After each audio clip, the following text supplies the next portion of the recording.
TitleMatchNetwork.com. Now, was ECW, it was a lot, you were in ECW when it first started. Paulie wasn't in at all when you were in. No, well, Eddie Gilbert brought Paulie in like as a manager, and and helped him. Had Paulie helping us do promos and stuff, and me and Johnny Hotbody were the Suicide Blondes, and we're the Eastern Tag Team Champions. And then go to Smoky Mountain, Salvatore Bellomo broke my arms, and they put Chris Michaels. Right. With Hotbody, like a free birth, something, three of us. But he had black hair. That was the whole gimmick. He was supposed to be blonde. Right. And we tried to make it blonde, and it was just coming out like red and orange, and he didn't really have a lot of hair on top, so he was nervous. So Eddie said, "You know what? Just put it jet black and just pretend it's blonde." Right. What are some of the ideas that you're actually responsible for in ECW as far as like your booking concepts that got used? It was never ideas. It was like he let me do finishes and stuff like that in matches where, like, one of the things about people like, oh, ECW, Paulie was a genius, this and that. He was a genius in that he let the boys do what they wanted to do. I mean, there wasn't a guy who would come and say, okay, you're doing this. We would just get together and put together our own matches, put together the finish and stuff. But when stuff mattered at certain points and certain things needed to get across, Paulie was like, maybe if, you just like, hey, tell the guys, hey, I'm about to try this, and now, I mean, I wasn't like an office guy with a fucking pencil behind my ear and a paper, walking around trying to be important, but we would just sit there and come up with, I mean, nothing that was ever, I would write something out and give it to him and say, okay, we'll do this. It was always like a team effort of, we'd sit around eating Chinese food at Ron Buffon, the camera guy's house, with, Dreamer and Shane and Paulie. We would all just throw stuff out, and with all of us together, it just would become something, Tammy finally got let go of WWF. Did you like her when she was on the road full time with you? Did Paulie take her right away, or? Yeah, well, she, and I never got fired. Then I quit, and she quit also. They brought her to the office and said, "Look, are you not having fun here anymore?" She's like, "No, I'm really not." And Jim said, "We're going to do this with you, and I want to do this." And we left the meeting, and we're already fucked up by the time we got downstairs to the car. And we're like, "Fuck them." You know what? We're going to the Heatwave pay-per-view. And like, let's just fucking quit on the pay-per-view. So she came in the ring with me that night, and Joey Styles said she's now full-time with us. And after the pay-per-view went off the air, everybody was in the ring, she cut a promo saying, no, fuck them, I'm here with ECW. And Paulie said, well, what did you make with Vince last year with your merchandise and everything? She told him, he said, okay, that's all I'll give you. And he fucking paid her, and she only had to go to TV and go to whatever house shows she felt like going to. Otherwise, she was just, home. Well, going back to the internet stuff, I mean, there was reports out there when Tammy was passed out in the back and stuff like that. Were you guys pretty pissed off about the stuff leaking on the internet? Do you think it was like... Yeah, that wasn't cool. I mean, that should have been kind of kayfabe, And the thing is, and the story that even came out was the truth, but they still didn't believe it. Me and Raven were talking about it at the TV the other day. He had a bottle of GHB in his bag. Me and Axl Rotten went and fucking Pink Panthered over while he was in the ring and took the GHB out, poured it into our blue Gatorade. And, and you're only supposed to take a little capful of it. We would into the bottle and put it over there. Worked the whole night. Everything was fine. And we would always go to the studio on Monday and cut our promos. We never did them at the building. Paulie's like, you guys want to do your promos here? Tammy's like, yeah, sure. I'm like, I remember she goes and fucking, boom, does fucking do makeup, puts on a dress. She's all ready. We're up next after Fonzie. Well, of course, fucking Fonzie would take 9 hours to say one fucking word. She's like, God damn, I need something to drink. She takes the Gatorade. She was like, me and Axl are going like, we don't want to yell loud because Raven would know we stole his GHB. And then she would be hot that I was taking GHB and kayfabing her on it. She just gets the Gatorade. She's like, we'll be there in a second. Gung, gung, gung, gung, gung, gung, gung. Okay. And he just fucking passed right out on the table. Yeah. And Paulie, who was his drug of choice was GHB, he knew the signs immediately and knew what it was. I said, yeah, we just stole it from Scotty. And she drank it unbeknownst to, he was like, oh man, all right, just come to the thing. Let me carry it. I put it in the car. I drove home. And then it got out that, oh my God, and this was the story. Oh, they said she didn't know it was in the fucking bottle. Well, why the hell would we lie? She didn't know it was in the bottle. I say where I got it from. We took it from somebody else, and she fucking drank it and passed out. We took it for the reason to get passed out later.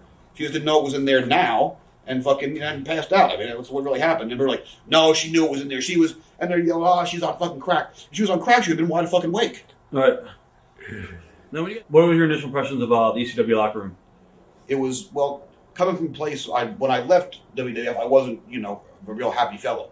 I mean, I was aggravated by, which I like that again. A lot of it was my own fault, but I still wasn't in a real good mood. So I went from being around guys who a lot of them I didn't get along with, well, at least the guys who mattered I didn't get along with at the time, to guys that were everybody was like, was a family and real cool. So I mean, it was like a whole new place, really like night and day.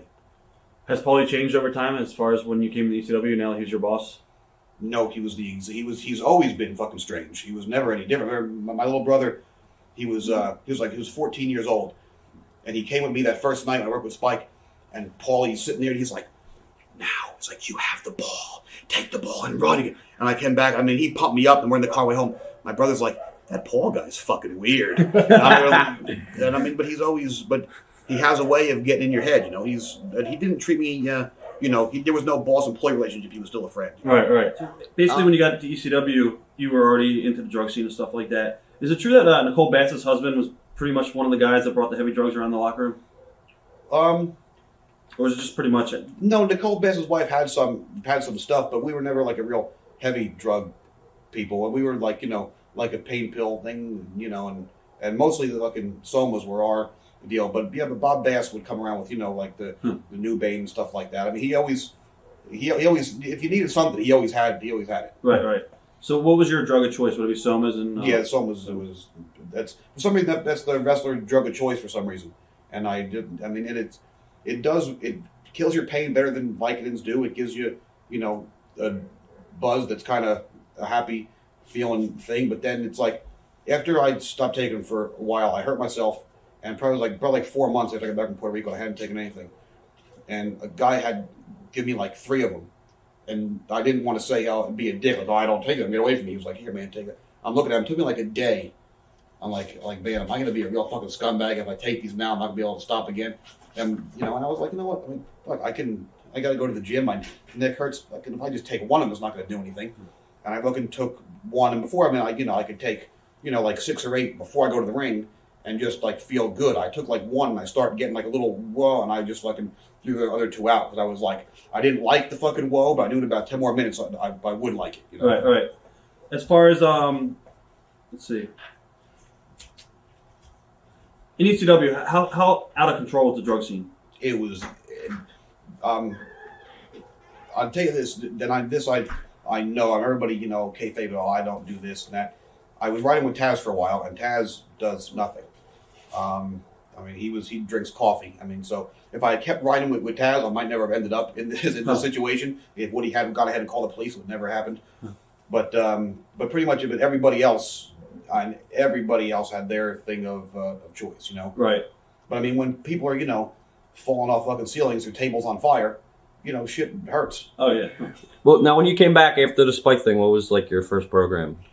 I did a deal with Mikey, where me and Mikey worked with the Eliminators, and I did a couple spots with John and Perry, and then tag Mikey in, and then do the thing when he came to tag me. I had something in my eye, and this was I was fixing a turnbuckle or something. So that set up November to Remember for me and Mikey, and then I worked with Spicoli a few times, and that's how we kind of lead it into me and Shane and Brian Lee doing a triple threat deal together. Mm-hmm. Whose idea was that? Well, now that Benoit and Malenko were gone, Shane still wanted to have a triple threat, right? And that was the way Paul even put it together. Just ended up me and Brian, and it was fun because me and Brian had been together so much before already, so we really knew each other well. So it was always Shane defend the title, and me and Brian had tag matches. And didn't you come together? Didn't you fight like? Did you work Spicoli? It was Brian Lee and Spicoli. They had that match in the arena, and then didn't you come down or something? Yeah, because we taped the commentary on the phone's basement where I was sick, and then I was there match coming, so I asked Joey if I could do commentary, because they were both former partners of mine. So that's when I ran in and we beat on Louie, and then here came the Pit Bulls, and then there came Shane, and we beat the 3 of them down. That's when we finally did our 3-finger salute. Right. What was Shane? What was Shane's opinion about how you left WWF? Because he left the same way. Did you guys have that? Yeah, we had the fucking miserable bitching thing together. We would sit there and bitch and complain about stuff all the time. So we were perfect together. We were 2 miserable bastards. Right. Why do you think Paul kind of like killed the push with you and Rhino that you guys were getting? I have no idea. Well, you know what? No, I do know. And that part, I think our matches were fucking good. Like I said, we were still supposed to be getting the belts until he fired me at the last minute. But one night I came back, I think we're in Chicago, and we had no new Bane. But Axl had that special K or that kind of something like that. And we were apparently up pretty soon, and they couldn't find me. You ever the building was a strange building. It had a big attic with like big stained glass windows in the attic that were like a big church window kind of thing. And you pull the chain, it would swing open like this. Was it where Al Capone's room was in Chicago? Was it Aragon or something? Yeah, we were there. Well, we were pulling open this window. It's a gigantic fucking gimmick. I mean, you could stand. So we opened this big window, and me and Axl are standing, Special K'd up on the ledge of this building above Chicago. And Tammy's here screaming, "I need you to come upstairs." It's like, hurry up, we're on next. And me and Axl are swaying in the wind, fucking 9 stories above Chicago. And I'm sure that somehow got back, so he probably wasn't, pleased about that all that much. But I mean, not like anybody else ever, didn't do things very similar. Watch thousands of exclusive shoot interviews right now on TitleMatchNetwork.com.